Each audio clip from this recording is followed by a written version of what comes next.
Now the birth of Jesus the Messiah took place in this way. When his mother Maria had been engaged to Jose, but before they lived together, she was found to be with child from the Holy Spirit. Her husband, Jose, being a righteous man and unwilling to expose her to public disgrace, planned to dismiss her quietly. But just when he had resolved to do this, the angel of the Lord appeared to him in a dream, saying, "Jose, son of David, do not be afraid to take Maria as your wife, for the child conceived in her is from the Holy Spirit. She will bear a son, and you are to name him Jesus, for he will save his people from their sins." All this took place to fulfill what had been spoken by the Lord through the prophet.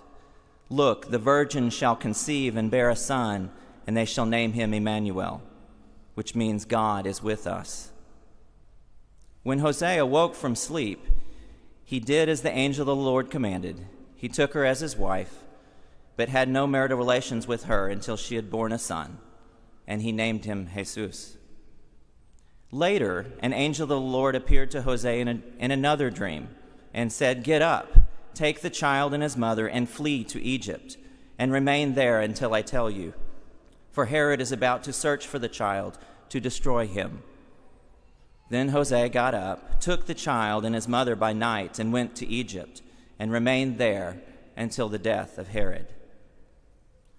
When Herod died, an angel of the Lord suddenly appeared in a dream to Jose in Egypt and said, "Get up, take the child and his mother, and go to the land of Israel, for those who were seeking the child's life are dead." Then Jose got up, took the child and his mother, and went to the land of Israel. But when he heard that Archelaus was ruling over Judah in the place of his father Herod, he was afraid to go there. And after being warned in a dream, he went away to the district of Galilee, and there he made his home in a town called Nazareth. This is the gospel of grace.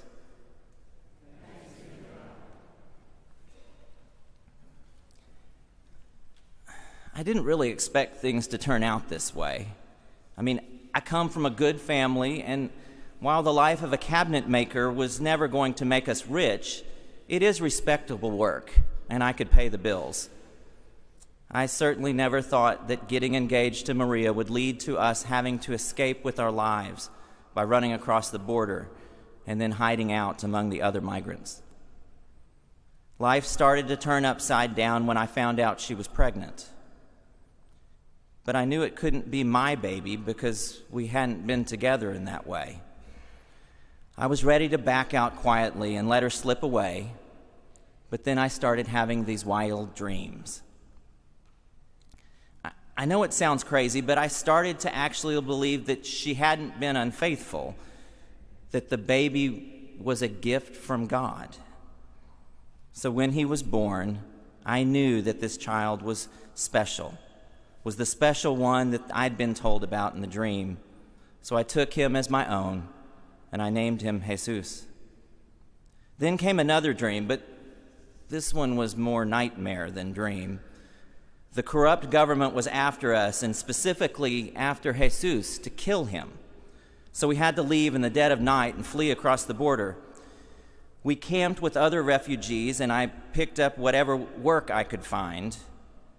Life was hard, and we often didn't know how we would pay the next bill or where the next meal or our clothes would come from. But it was worth it to keep Jesus safe. But the toughest part wasn't the physical hardships. No, the worst part was being treated as second class or even inhuman at times. Some folks treated their dogs better than they treat us. So we were thrilled when we got word that the government had changed and we could go home again.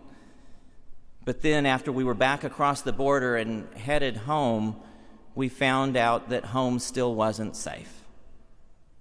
So we headed to yet another town where we would have to build a whole new life for ourselves yet again, without family and friends to help. I work hard. I come from a good family. I treat people honestly, and I was respected in town. So before all this began, I certainly thought I'd never be one of those people, those migrants, the refugees. But I guess life seldom turns out how we think it will. As an innkeeper and businessman, I haven't decided whether the census is a blessing or a curse. As soon as they announced it, I knew I had to get ready. We'd be having all these strangers pour into town, all of them needing places to stay and to eat and everything else that they would need. As quickly as I got the building ready, it filled right up. It's really nothing more than a warehouse with a bunch of floor space for people to roll out their mats. But they'll pay anyway because it beats staying outside on those cold nights. I'm a businessman. I don't discriminate about who can stay as long as they can pay the bills. I mean, the money spends just the same no matter whether it comes from a foreigner or someone else. But they say that the crime rate is going up and that those people have diseases, and they have so many babies. That politician I heard the other day said that most of the immigrants coming to town are criminals, drug dealers, and rapists. I wouldn't have thought that from meeting them that was true, but he couldn't say it if it weren't true, right? And now this. One of them has gotten herself pregnant. And so this Jose and Maria show up on my doorstep expecting to have that baby here. The place is full already. There's not even room for the two of them, let alone all the commotion, mess, and space they'd need to give birth. I guess they could use that old feed trough out back, but honestly, I'd really rather they just keep moving.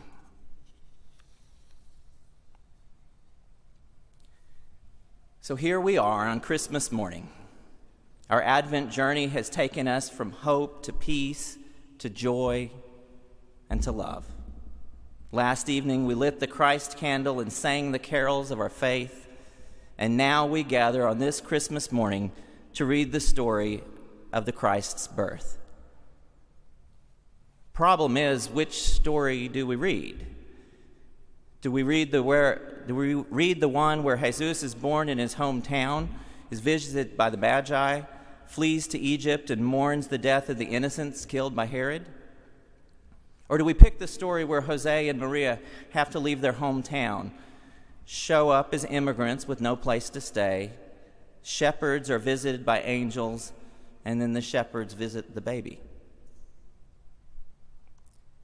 As you can see, this morning I've committed a cardinal sin of preaching. You see, I'm not supposed to include two conflicting biblical accounts of the same story in the same service. We have to admit these seem to be two very different stories. It kind of leads to the inevitable question, which one is right? And if one is right, does that mean the other one is wrong? Well, the way that we've typically dealt with this is to just add all the details from both stories together and form one bigger story with more characters, and they're all mixed in together. Just look at our nativity scenes. There's a stable framing Maria and Jose looking down at their baby in the manger. Shepherds with their sheep and magi with their camels are all looking toward the child, standing next to each other. An angel, or maybe a few angels, look down from above and sing.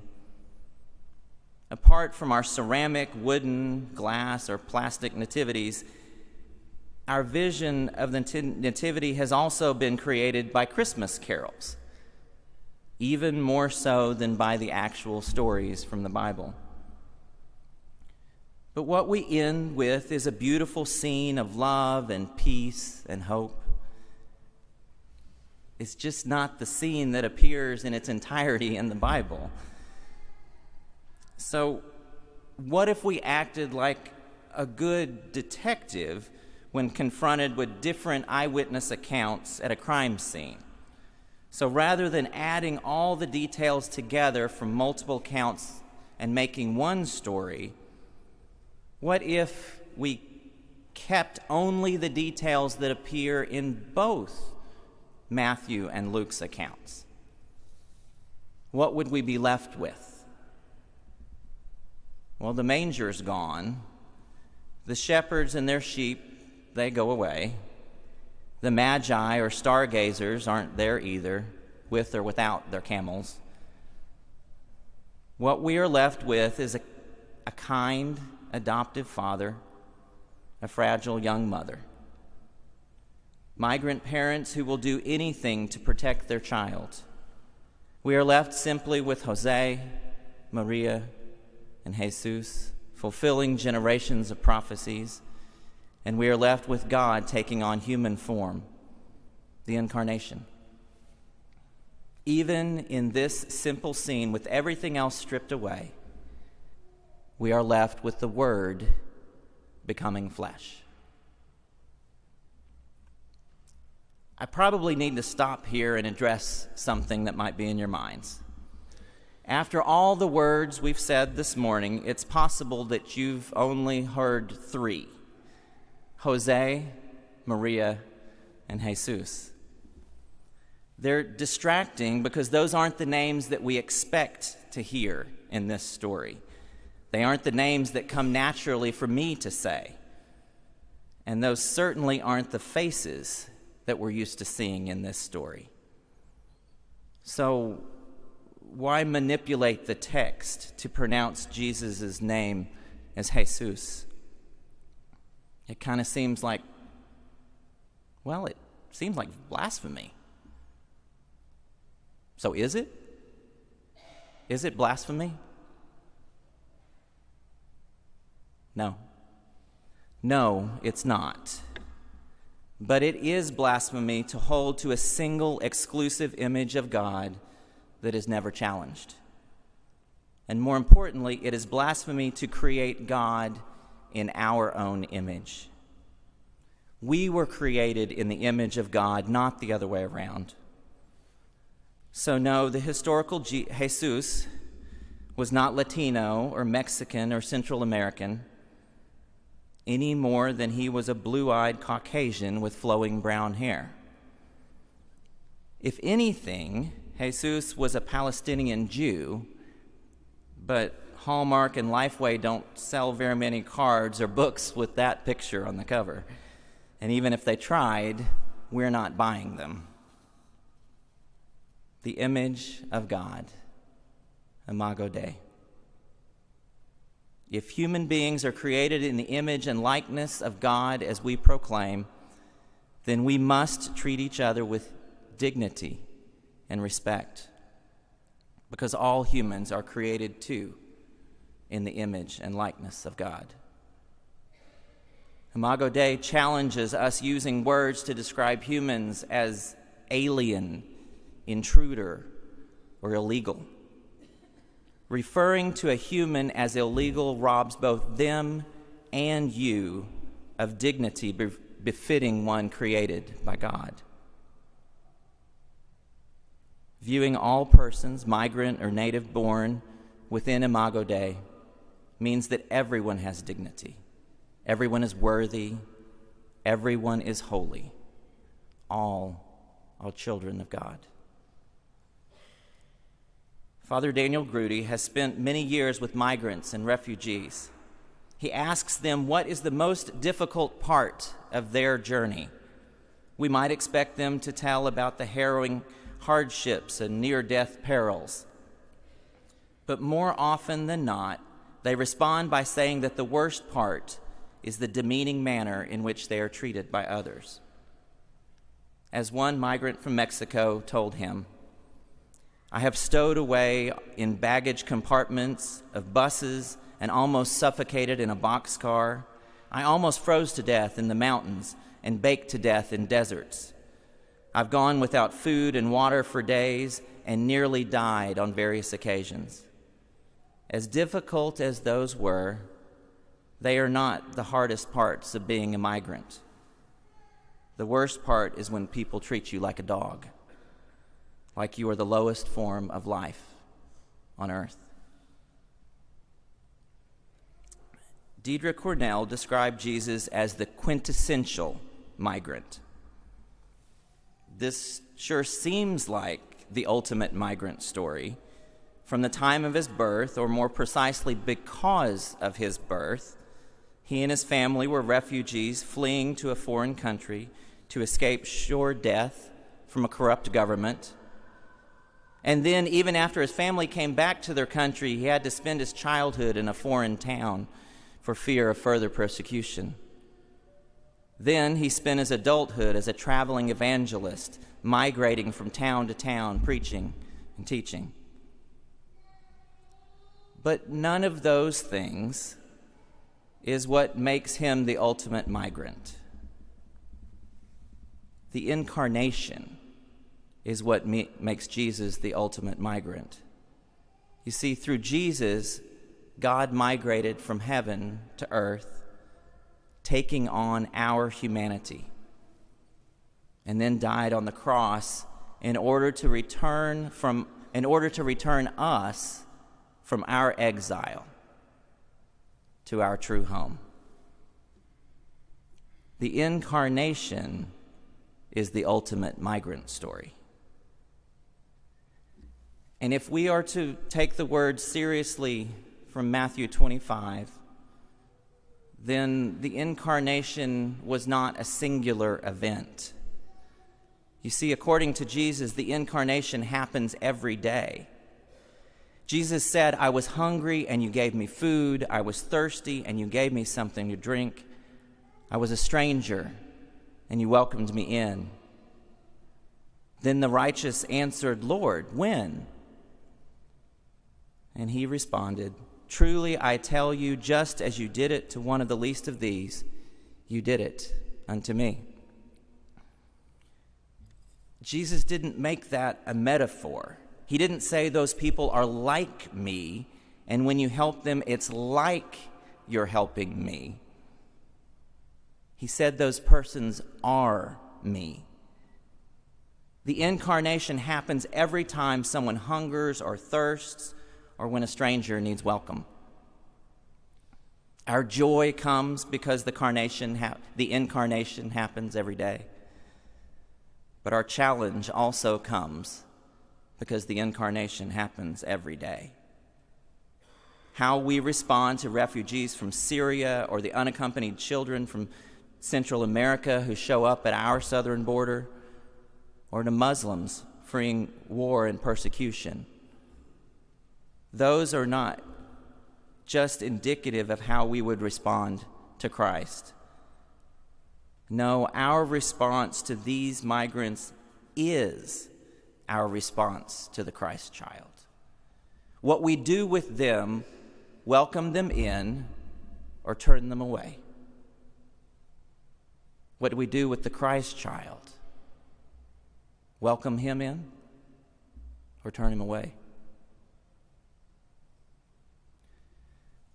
Las Posadas, the Spanish word for inn or shelter, are a series of Advent processions celebrated in Mexico, Central America, and now in the U.S. by Mexican Americans.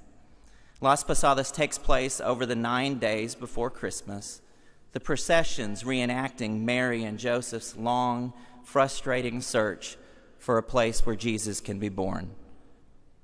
It follows Luke's account mostly, but with a twist. Because in Las Posadas, there's a happy ending, with the potential host welcoming Mary and Joseph into his home. Each night, the pilgrims walk in the cold to a different house, with a party of people inside the house playing the role of the potential host, and those outside playing the roles of Mary and Joseph. And they sing a song back and forth to each other. "In the name of heaven, can you give us lodging? My dear wife's exhausted after hours of walking." "This is not an inn. I don't take in strangers. You might be a robber. I can't risk the danger."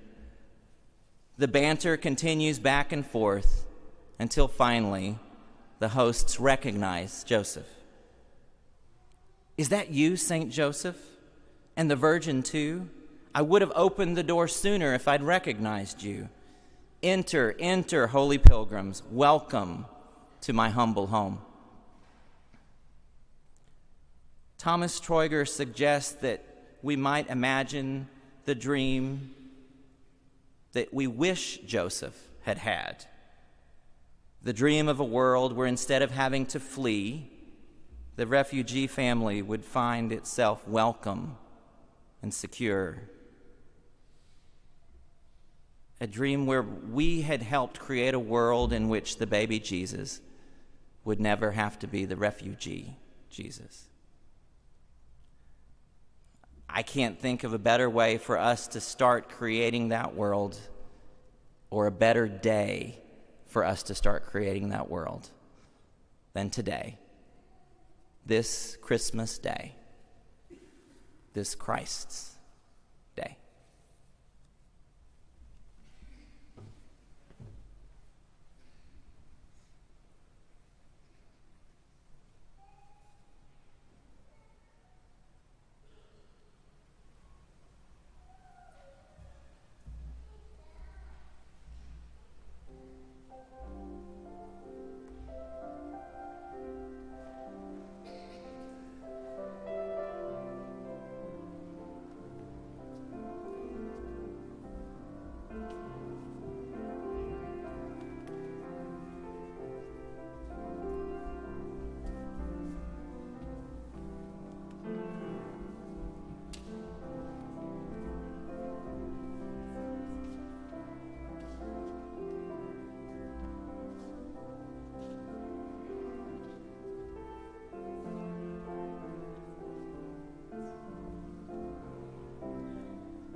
In the name of heaven, can you give us lodging?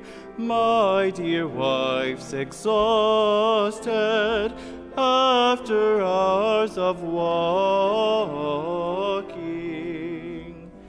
This is not an inn.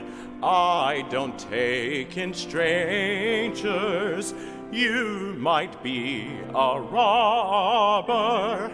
I can't risk that danger. Do not be so heartless. Help us, we implore you. God who sees from heaven surely will reward you. I cannot assist you. Find someone who can. Leave now, I warn you. You will wish you had. We have come from Nazareth, walking all the way. I am a poor woodworker. Joseph is my name. Knowing what your name is does not change my answer. Go and let me sleep. Stop this useless banter.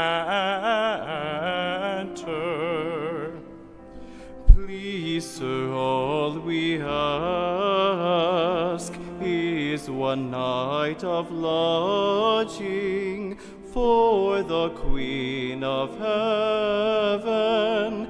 Can you offer nothing? I've heard many stories. This takes everyone. Since when does a queen walk at night alone? Truly, my wife Mary is a queen most blessed. She will be the mother of the Word made flesh. Is that you, Saint Joseph, and the Virgin Mary? I would have opened sooner if I'd recognized you.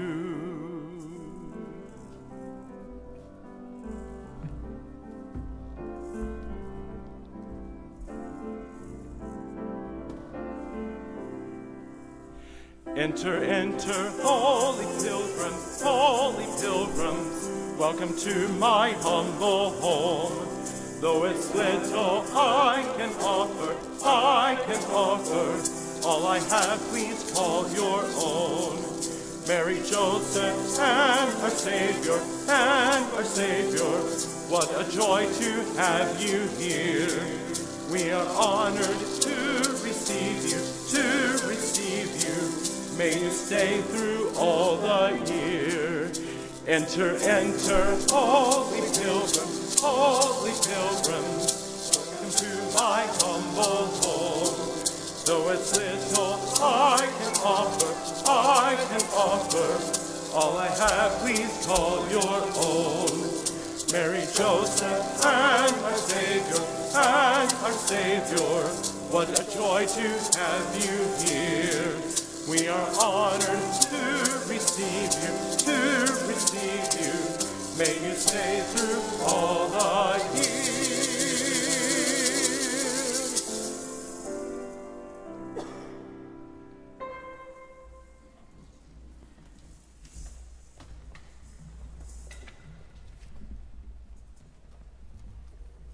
So are we willing to make room in our homes and our lives for this unexpected visitor? It's almost always the most inconvenient time, but are we making room for the child which is given unto us? If you would like to make Broadway your church home on this most appropriate of all Sundays to begin a new life, I'll be at the front to welcome you.